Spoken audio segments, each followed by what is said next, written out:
Good afternoon friends, good afternoon all of you. आज हम discuss कर रहे हैं एक नया टॉपिक। टॉपिक नया नहीं है, टॉपिक ऑलरेडी है, बट मैटर थोड़ा सा चेंज करने।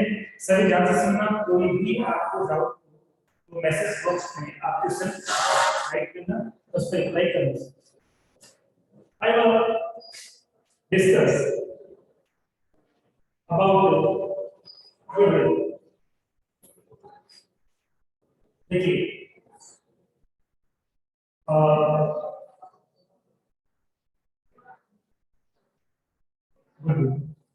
हम जो डिस्कस कर रहे थे लास्ट क्लास में यस्टरडे, वो रिगार्डिंग टू द गुडविल कर रहे थे। अपना जो डिस्कशन का जो मैटर था वो था गुडविल। मैंने कहा था गुडविल एक से बिजनेस की रेस्पेक्ट है, उसकी एक इमेज है। गुडविल क्या है? बिजनेस की रेस्पेक्ट है, उसकी एक इमेज है। लेकिन इसकी भी एक मॉनेटरी वैल्यू होती है, इसकी भी एक मॉनेटरी वैल्यू होती है। जैसे एग्जांपल देके मैं आपको बताता हूं कि सपोज आपका बिजनेस है, आपका एक बिजनेस है। इस बिजनेस में कुछ मशीनरी भी लगी हुई है, इसमें कुछ आपके पास फर्नीचर भी है, ठीक, और सपोज कुछ गुड्स भी है, ठीक। और जिस शॉप में आप बिजनेस कर रहे हो, आपका खुद की एक बिल्डिंग भी है, क्लियर। बिल्डिंग में आप बिजनेस कर रहे हो, बिल्डिंग में हो, और आपके पास क्या है? जो है मशीनरी, फर्नीचर, गुड्स। अब मैं कहूँ तो आपकी बिल्डिंग है, यह 50 लाख रुपीस की। जिस बिल्डिंग में आप बिजनेस कर रहे हो उसकी वैल्यू जो है वो 50,000 रुपीस है, क्लियर। मशीनरी 10 लाख रुपीस की है, फर्नीचर भी 10 लाख रुपीस का है, और 30 लाख रुपीस का आपके पास गुड्स भी है। ये आपको 20 ईयर एक्चुअली बिजनेस करते हुए कंप्लीट हो चुका है। हमें ये 20 ईयर बिजनेस करते हुए आपको कंप्लीट हो चुका है, क्लियर। और आज आपका बिजनेस एक काफी हाई लेवल पे स्टैंड कर रहा है। आपकी पॉपुलैरिटी, आपके बिजनेस की पॉपुलैरिटी, आपके प्रोडक्ट की पॉपुलैरिटी कुछ ज्यादा है, लोग तो जानते हैं, तो आपके पास उसको परचेस करने के लिए आते हैं। But due to any reason, किसी भी कारण से आप सोचते हैं नहीं, अब मैं बिजनेस नहीं कर सकता हूं, तो आप क्या करोगे? ये तो नहीं बिना कुछ किए बिजनेस का लोग कर दोगे, ठीक है। बिजनेस क्लोज आप लोग नहीं करोगे, क्यों नहीं करोगे? क्योंकि टोटल बात करें 50 + 10 + 10 + 30, कितना अमाउंट आपने इन्वेस्ट किया हुआ था बिजनेस के अंदर? 1 करोड़ रुपीस आपने बिजनेस में इन्वेस्ट किया हुआ था। तो आप क्या चाहोगे? बिजनेस क्लोज कर देना है, इस बिजनेस को सेल कर देना है, मेरे पास अमाउंट आ जाएगा। कितनी बार समझ आ गया? अब क्या है कि जो अमाउंट आ जाएगा उससे वो अपना काम कैसे कर लेगा। पर मुझे बताइए कि 1 करोड़ रुपीस का तो आपका बिजनेस ही है, और आपका अच्छा नाम है, अच्छी वैल्यू है, क्या आप इस बिजनेस को 1 करोड़ रुपीस में ही सेल करोगे? इतना करके बताइए, क्या इस बिजनेस को आप 1 करोड़ रुपीस में सेल करोगे? नहीं। क्यों नहीं करोगे? बाकी रिप्लाई करना, 10% रिप्लाई करना। 1 करोड़ में सेल क्यों नहीं करोगे? रीजन बता दो। आपने करेक्ट आंसर दिया, आपको करेक्ट आंसर दिया, बट रीजन बता दो कि सर ये रीजन है इसलिए सेल नहीं करने की बात करोगे। एब्सोल्युटली करेक्ट, क्योंकि आज की इमेज, आज की वैल्यू बहुत बढ़ चुकी है। जैसे आप लोग ही इस बिजनेस को परचेस करना चाहो, या मैं आपके इस बिजनेस को परचेस करना चाहूं, तो क्या मुझे इस बिजनेस का नाम कमाने के लिए कुछ एक्स्ट्रा एफर्ट लगाना होगा?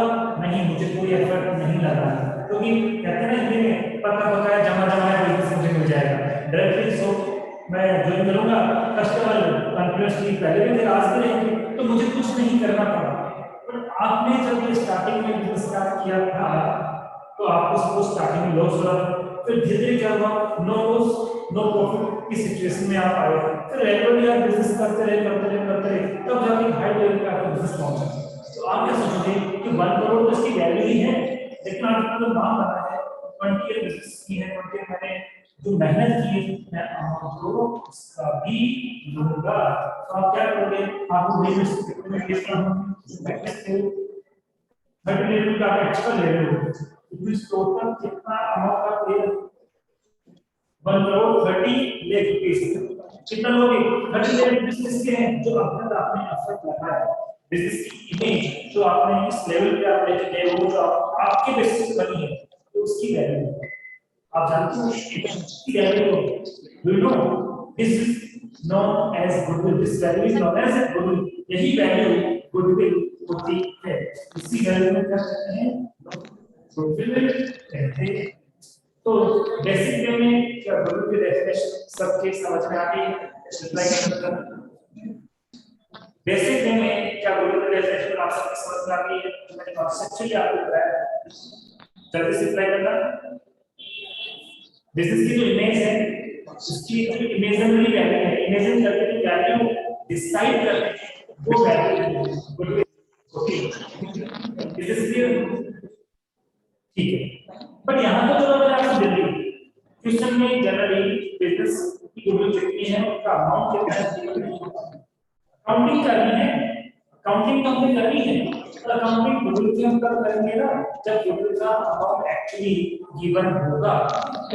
अब मेरा कहने का सेंस क्या है, in the sense how to calculate goodwill, आज का जो अपना पॉइंट है डिस्कशन का जो मैटर है वो है how to calculate goodwill, I mean calculation of goodwill आज की क्लास का अपना टॉपिक है। जहां कहीं पे आपको डाउट लगे आप मुझे पूछो। तो let's start.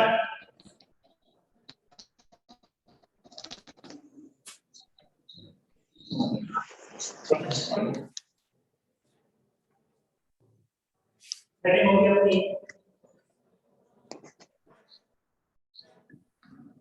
Calculation of goodwill, आपने लिखा होगी कैलकुलेशन ऑफ गुडविल, सभी कंटिन्यूअस बने रहना, मैं आपको ऑनलाइन ही अच्छा ही पढ़ाऊंगा, आपको कितना समझ में आता है कितना नहीं आता है ध्यान आप और जब पूछना और रेगुलर रहना। तो स्टूडेंट्स आज एड हुए हैं, कभी एड नहीं मिले उनसे प्लीज रिक्वेस्ट है कि मेरे ओल्ड वीडियोस आप रेगुलर बेसिस पे चेक करना, ठीक है, आपको सब कुछ समझ में आ जाएगा। तो स्टार्ट करते हैं कैलकुलेशन ऑफ गुडविल। गुडविल का कैलकुलेशन करना है तो आपको टू बेस की नीड होगी, कितने बेस की नीड आपको होगी गुडविल का कैलकुलेशन करने के लिए। तो दो एलिमेंट्स हैं, एक तो आपको क्या देखना है basis of goodwill, goodwill we can say in other words, we can say in other words कि जो गुडविल है वो टू एलिमेंट्स पे डिपेंड करती है, किसी भी गुडविल की हम कैलकुलेशन करते हैं वो टू एलिमेंट्स पे डिपेंड करती है, दो तत्वों पे डिपेंड करती है। फर्स्ट एलिमेंट क्या है, इसका बेस क्या है गिवन होगा, क्या होता है बेस, कैसे है कैसे करना है वो मैं बताऊंगा, थ्योरेटिकल वे में पढ़ रही है। तो एक तो क्या देखना आपको बेसिस ऑफ गुडविल, देन आपको देखना है मेथड्स ऑफ गुडविल। बेस और मेथड ये दो ऐसे पॉइंट हैं without basis without method you can't calculate goodwill, आप विदाउट बेसिस और विदाउट मेथड गुडविल कभी भी कैलकुलेट नहीं कर पाओगे। इसलिए सबसे पहले बात करेंगे बेसिस की, और जब हमारे बेसिस कंप्लीट हो जाएंगे देन बात करेंगे इसकी मेथड की बात करेंगे। बट स्टार्टिंग में मैं अभी के नेम ले देता हूं, डिस्कस उसके बाद में करेंगे। There are two bases for calculation of goodwill. There are two bases for calculation of goodwill. I mean goodwill calculate करने के दो आधार हैं। फर्स्ट कौन सा है, मैं यहाँ यूज कर रहा हूँ actual average profit। फर्स्ट क्या है, actual average profit। और बात करें सेकंड की, सेकंड का नाम सुपर प्रॉफिट। तो गुडविल को कैलकुलेट करने के लिए जो बेसिस है there are two basis. First basis is actual average profit and second basis is super profit. Hindi में कहीं तो इसे क्या कहेंगे? वास्तविक औसत लाभ। वास्तविक औसत लाभ इसको कहेंगे अधिलाभ। क्या बोलेंगे? अधिक। अधिक में जो अधि है उससे बना है अधिक अधिलाभ। क्लियर? शॉर्ट में हम इसे क्या बोलेंगे? आम। क्या बोलेंगे? आम। ए आम आदमी पार्टी नहीं, केजरीवाल जी की आम आदमी पार्टी नहीं है, एक्चुअल एवरेज प्रॉफिट है। ठीक है, अब आप तो हो गए, अब आपको क्या बनाते हैं? आपको हम एसपी बना देते हैं, सुपरिटेंडेंट ऑफ पुलिस। यहाँ पर सुपरिटेंडेंट ऑफ पुलिस भी नहीं है, सुपर प्रॉफिट है। ठीक है, आप एसपी, आपको हम एसपी, ये क्या है? गुडविल की कैलकुलेशन का एक बेस है। ठीक है, और बेसिस पे ही आप गुडविल की वैल्यू कैलकुलेट कर सकते हो। क्या इतनी बात समझ में आ रही है? How many basis of goodwill? How many basis of goodwill? Tell me first, how many basis of goodwill? Two, absolutely. You can reply in short. First is actual average profit, I mean AAP. Second is super profit, SP. Then हम discuss करेंगे methods की, and there are 5 methods.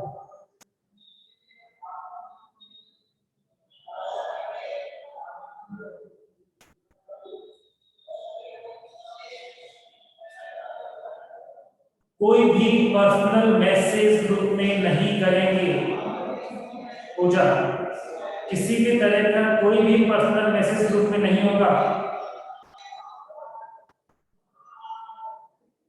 ठीक है, और कुछ आने के लिए आपको भी रेगुलर क्लास लेनी होती है। क्लास जो स्टूडेंट रेगुलर ले रहे हैं, ऑनलाइन नहीं भी ले रहे हैं, और जो यूट्यूब से डेली वीडियो चेक कर रहे हैं, उनको भी समझ में आ रहा है। और मैसेज में, मैसेज बॉक्स में पर्सनल मैसेज कोई शेयर नहीं करेंगे। 4-5 बच्चे जिन्होंने रेगुलर क्लासेस की है, आप उनसे पूछो कि समझ में आया या नहीं आया, क्योंकि उन्होंने एक भी क्लास मिस नहीं की है। ठीक है, तो जितनी भी और वीडियोस है सारी वीडियोस चेक करना, सब कुछ समझ में आएगा। रेगुलरिटी मस्ट है। फिर से कह रहा हूं, कोई भी पर्सनल मैसेज चैट बॉक्स में नहीं डालेंगे, मैसेज बॉक्स में नहीं डालेंगे। हाँ, बात करता हूं मेथड की। There are 5 method. There are 5 method for calculation of goodwill. First is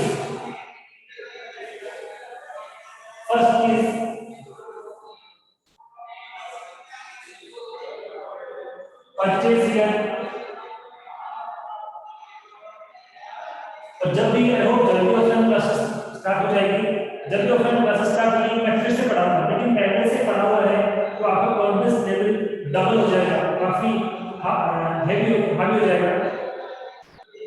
ठीक है, और हेवी होना बहुत जरूरी है, हेवी के साथ हाई भी हो जाएगा। ठीक है, हाई कॉन्फिडेंस होगा, मजा आएगा पढ़ने का। Purchase year method, this is first method for calculation of goodwill. Second की बात करें तो सेकंड मेथड है कैपिटलाइजेशन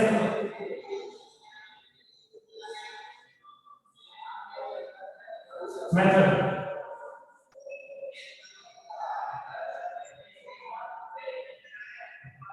थर्ड है एन्युटी सस्पेंस मेथड। फोर्थ है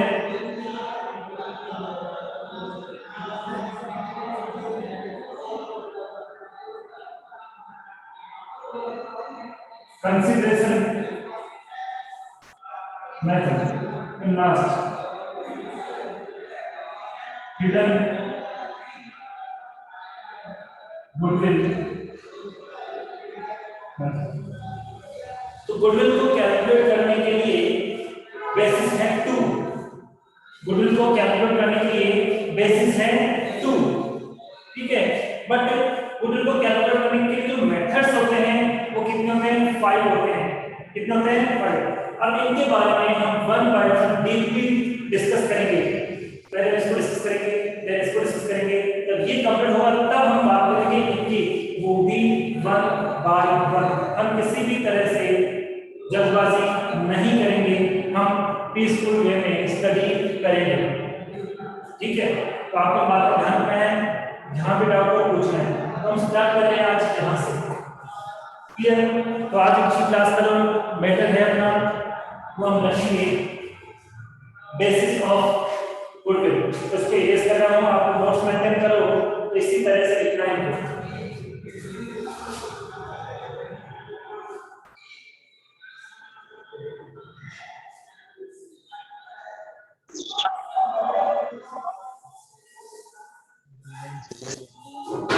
देखिए, एक्चुअल एवरेज प्रॉफिट और सुपर प्रॉफिट, ये दो बेसिस है, बट हाउ टू कैलकुलेट, किस तरह से कैलकुलेट करेंगे, हम उसकी बात करते हैं। तो सबसे पहले मैं मैसेज का आएगा प्रोसेस ऑफ इसके ऊपर क्लिक कैलकुलेशन ऑफ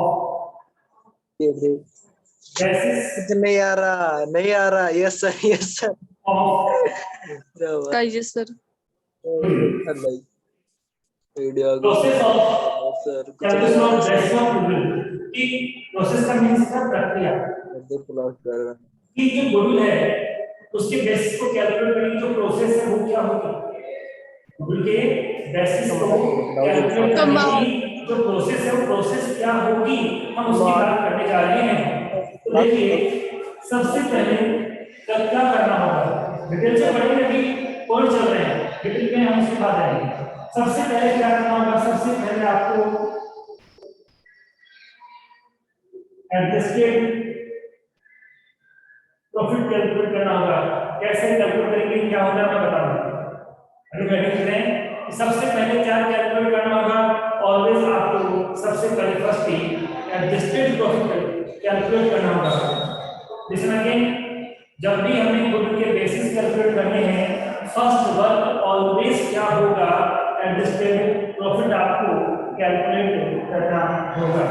जब आप एडजस्टेड प्रॉफिट कैलकुलेट कर लोगे, यानी एडजस्टेड प्रॉफिट का स्टेप कंप्लीट हो जाएगा, देन सेकंड स्टेप आएगा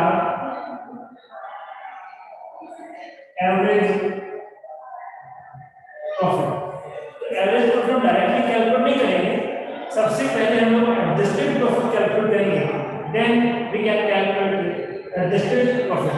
हिंदी में बात करें इसको कहेंगे समायोजित लाभ। क्या कहेंगे, समायोजित लाभ। और इसको हिंदी में कहें, इसको कहेंगे औसत लाभ। क्या कहेंगे, औसत लाभ कहेंगे। अब ये भी कंप्लीट हो जाएगा, ये भी कंप्लीट हो जाएगा। एडजस्टेड प्रॉफिट आप कैलकुलेट कर लोगे, आप एवरेज प्रॉफिट भी कैलकुलेट कर लोगे, देन आपको करना होगा एक्चुअल एवरेज प्रॉफिट। तब आपको कैलकुलेट करना है एक्चुअल एवरेज प्रॉफिट, ठीक है। और इसको बोलते हैं हम वास्तविक औसत लाभ। तो देखिए बोर्ड पे आपका फर्स्ट बेस क्या था, actual average profit. This is your first base, this is your first base. It means इस बेस को कैलकुलेट करना है।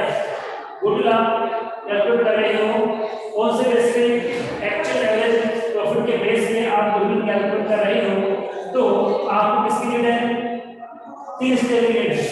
3 स्टेप से ये करना होगा, एडजस्टेड प्रॉफिट कैलकुलेट करना होगा, देन आपको एवरेज प्रॉफिट कैलकुलेट करना होगा, देन आपको average actual average profit calculate करना होगा। किसके लिए, इसके लिए। क्योंकि देखिए ये थर्ड स्टेप और ये स्टेप सेम है, यानी ये स्टेप लाना, ये आपको बेस लाना है, इस बेस को कैलकुलेट करना है, तो आपको 1 2 3 स्टेप चलना पड़ेगा। पहले आप एक स्टेप उठाओगे, ये स्टेप आएगी, देन ये, फिर आप अपने जो टारगेट है पहुंच जाओगे, ठीक है। ये एक्टिव बात समझ में आती है।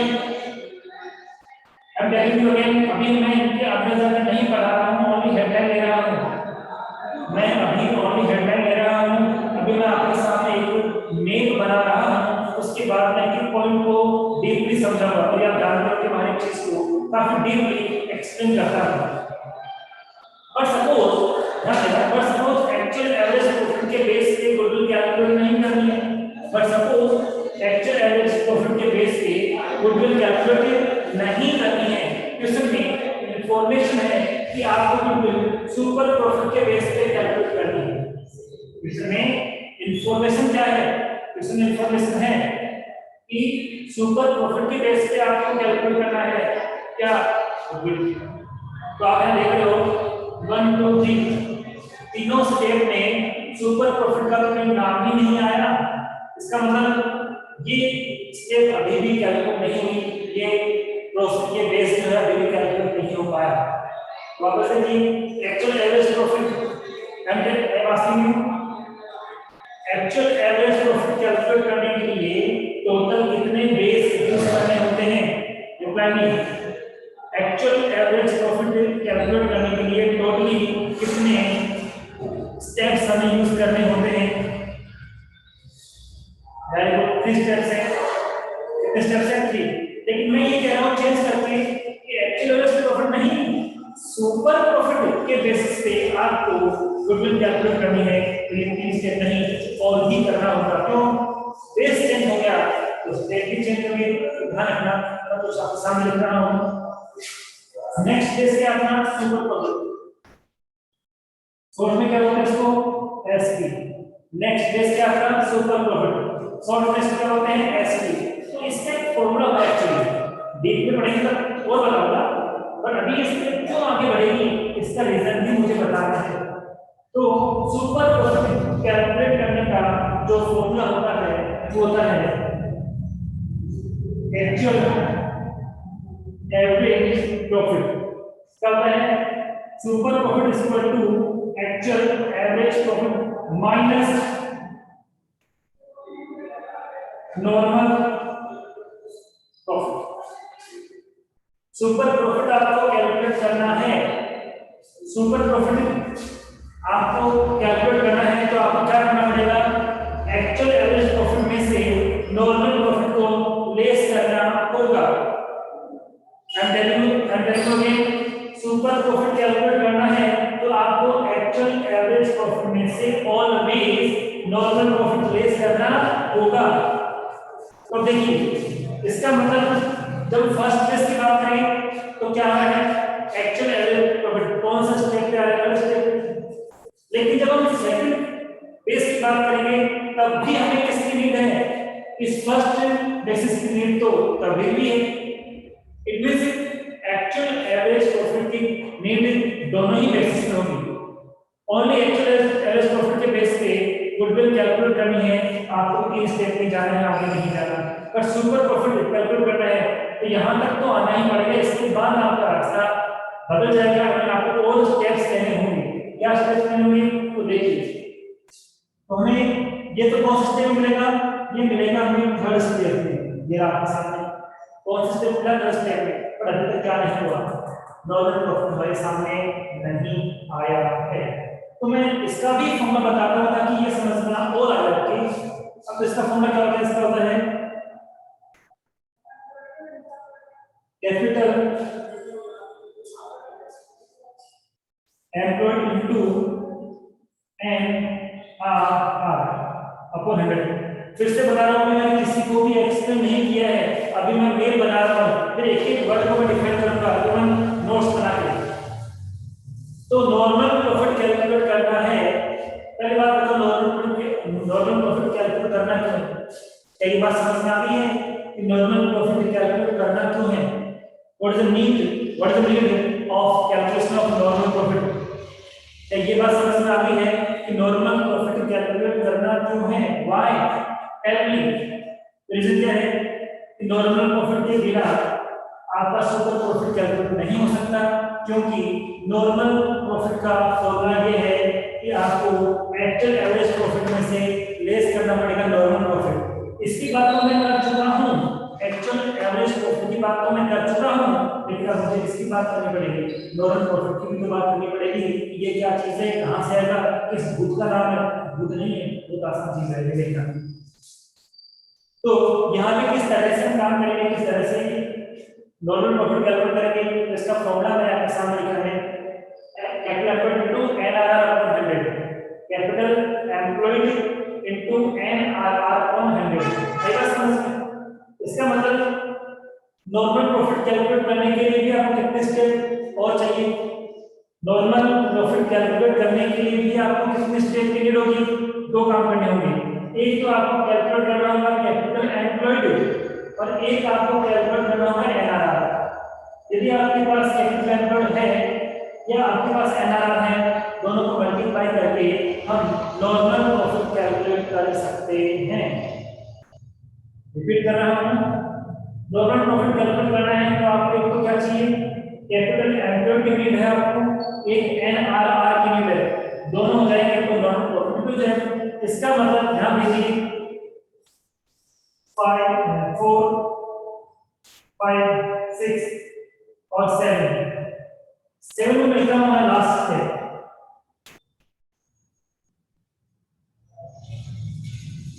7 नंबर पे कौन सा स्टेप आ रहा है, लास्ट स्टेप, कौन सा, सुपर प्रॉफिट। लेकिन इस सुपर प्रॉफिट कैसे लाओगे आप, सुपर प्रॉफिट कैसे लाओगे, इसके लिए क्या करना पड़ेगा आपको, एक्चुअल एवरेज प्रॉफिट में से किसको लेस करना पड़ेगा, आपके सामने एक्चुअल एवरेज प्रॉफिट में से किसको लेस करना पड़ेगा, नॉर्मल प्रॉफिट।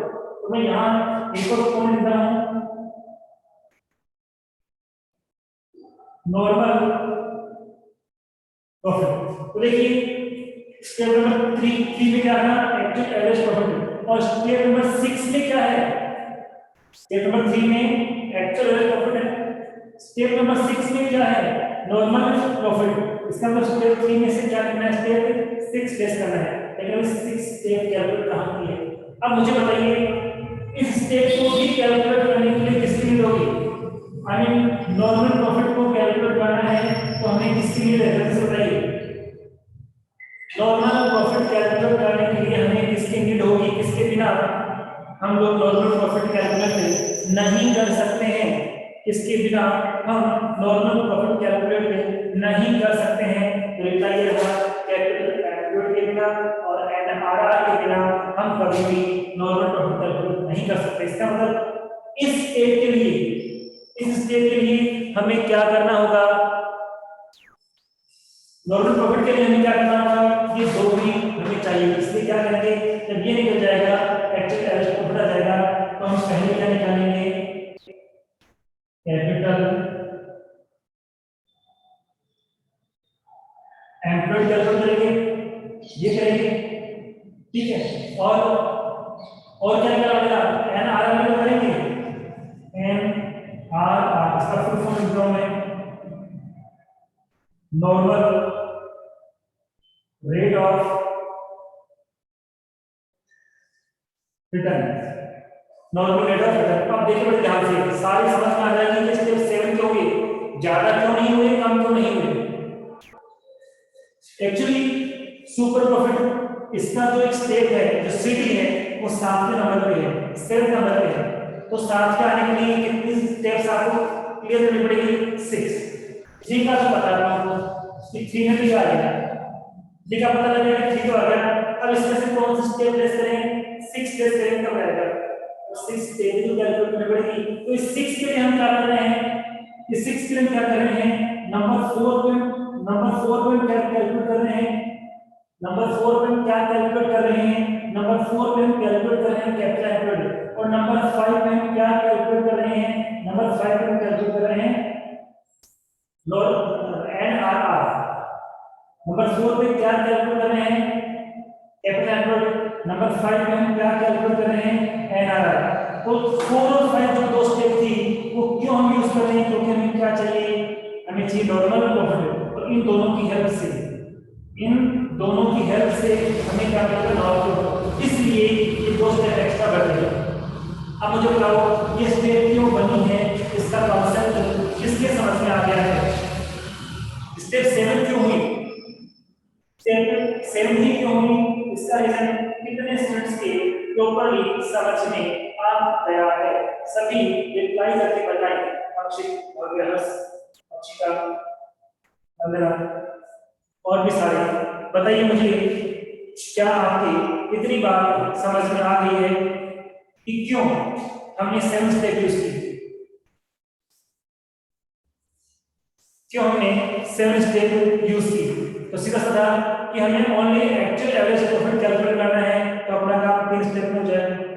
हमें केवल क्या कैलकुलेट करना है, फर्स्ट बेस कैलकुलेट करना है, एक्चुअल एवरेज प्रॉफिट, तो थर्ड स्टेप में काम हो जाएगा, आगे जाना ही नहीं है। बट हमें सुपर प्रॉफिट कैलकुलेट करना है तो फिर आगे भी जाना पड़ेगा, क्योंकि हमें पता है सुपर प्रॉफिट कैलकुलेट करने का जो फॉर्मूला है होता है actual average profit minus normal profit. और इस नॉर्मल प्रॉफिट के लिए भी आपको 2 कदम और चलना पड़ेगा, 2 स्टेप और आपको यूज करनी होगी। फर्स्ट स्टेप है एम्प्लॉयड एंड सेकंड है एनआरआर। अब हम बात करेंगे एक बार कि डीपली क्वांटिटी। हाँ, वेरी गुड। फॉर एसपी सब कुछ एसपी के लिए था, ठीक है।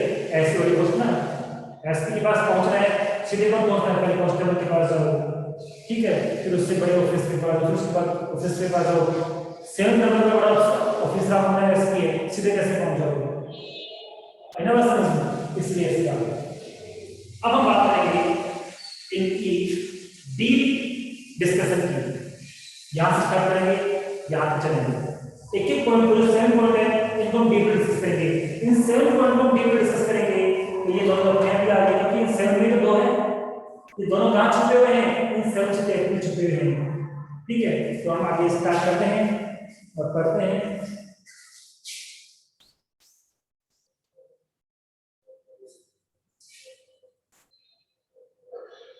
इन दोनों को मैं लिख देता हूं, इसको बोलते हैं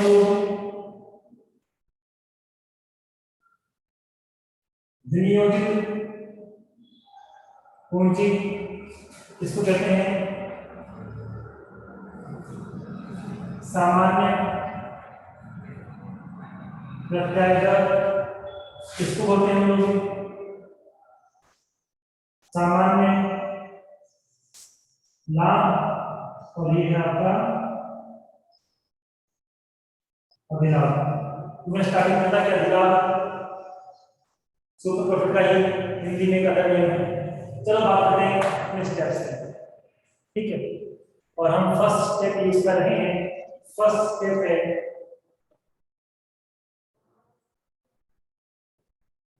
एडजस्टेड प्रॉफिट। फर्स्ट स्टेप की बात कर रहा हूं, और फर्स्ट स्टेप क्या है? स्टेप फर्स्ट, और नाम क्या है? Adjusted profit. सबसे पहले इसकी बात करेंगे। हिंदी में तो मैंने बताया गया कि इसको हम क्या बोलते हैं? समायोजित लाभ बोलते हैं। अब सुनना ध्यान से और अच्छा सुनना, इजी है, आराम से कर लो। हम बिजनेस कर रहे हैं, हम बिजनेस कर रहे हैं, तो उस बिजनेस का फाइनल कंक्लूजन जो होगा उसको आप क्या कहते हो? आई मीन बिजनेस के फाइनल कंक्लूजन को हम क्या कहते हैं? कौन बताएगा? बिजनेस किया, ईयर एंड हुआ, तो उस बिजनेस का पूरा कंक्लूजन करते हैं, पूरा कैलकुलेशन करते हैं, तो जो कैलकुलेशन हमारे सामने आता है उसको हम क्या कहते हैं? हाउ टू से final conclusion? Absolutely correct, net profit कहते हैं। क्या कहते हैं? हाँ, नेट प्रॉफिट कहते हैं, प्रॉफिट और लॉस कहते हैं। कंक्लूजन तो है ना कि हमने ये कंप्लीट हो गया, हम रेगुलरली बिजनेस कर रहे हैं, और एंड में देखेंगे कि भाई बिजनेस किया है, प्रॉफिट हुआ है या लॉस हुआ है।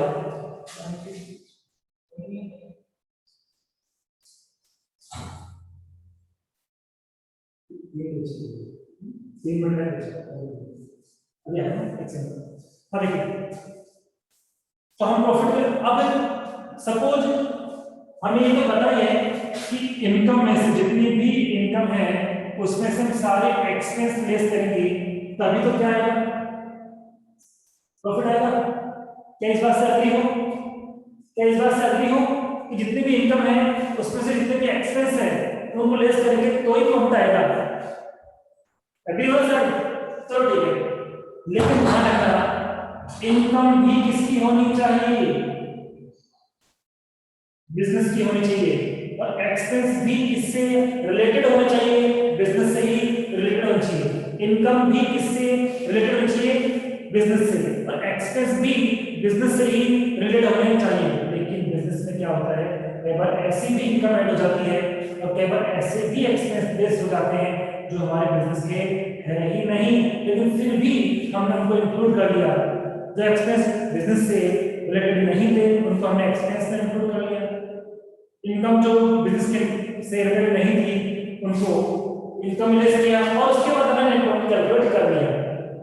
तो अब हमको क्या करना पड़ेगा, एडजस्टेड करना पड़ेगा। क्या करना पड़ेगा, एडजस्ट करना पड़ेगा, उनका समायोजन करना पड़ेगा। कैसे करना पड़ेगा, इनकम ऐड होती है जैसे कि बताइए, इनकम ऐड होती है जैसे कि इनकम ऑलवेज ऐड होती है।